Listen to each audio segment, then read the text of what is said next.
2006ஆம் ஆண்டில் மறுமலர்ச்சி திராவிட முன்னேற்ற கழகத்தின் சார்பில் பம்பரம் சின்னத்தில் கம்பம் சட்டமன்ற தொகுதியில் போட்டியிட்டு வெற்றி பெற்ற கம்பம் ராமகிருஷ்ணன் எம்எல்ஏ எங்க சின்னத்தில் போட்டியிட்டு நான் ஊரூரா போய் பிரச்சாரம் பண்ணி ஜெயிச்சவர்.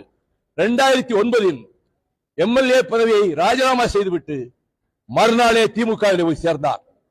அதற்கு பிறகு நடைபெற்ற இடைத்தேர்தலில் அவர் திமுகவின் சின்னத்தில் போட்டியிட்டு திமுக சட்டமன்ற உறுப்பினரானார். அதே போல அனிதா ராதாகிருஷ்ணன் அண்ணா திராவிட முன்னேற்ற கழகத்தில் அமைச்சராக இருந்தவர். ஒரு கட்டத்தில் அமைச்சர் பதவியும் ராஜினாமா செய்துவிட்டு எம்எல்ஏ பதவியும் ராஜினாமா செய்துவிட்டு திராவிட முன்னேற்ற கழகத்தில் வந்து சேர்ந்தார். அதே தொகுதியில் திருச்செந்தூர் தொகுதி இடைத்தேர்தலில் திமுக வேட்பாளராக போட்டியிட்டு ஜெயித்து திமுக உறுப்பினரானார்.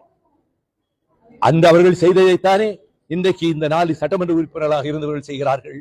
அதெல்லாம் மறந்து போய்விட்டதா? சிலர் காட்டிய வழியை சிலர் பின்பற்றுகிறார்கள். I am neither for them, neither against them, nor for them. இந்த கருத்தை வெளியில தெரியணுங்கிறதுக்காக இது முந்தி நடந்தது இல்ல. அப்ப யார் வாயத்திற்க விமர்சனம் பண்ணல.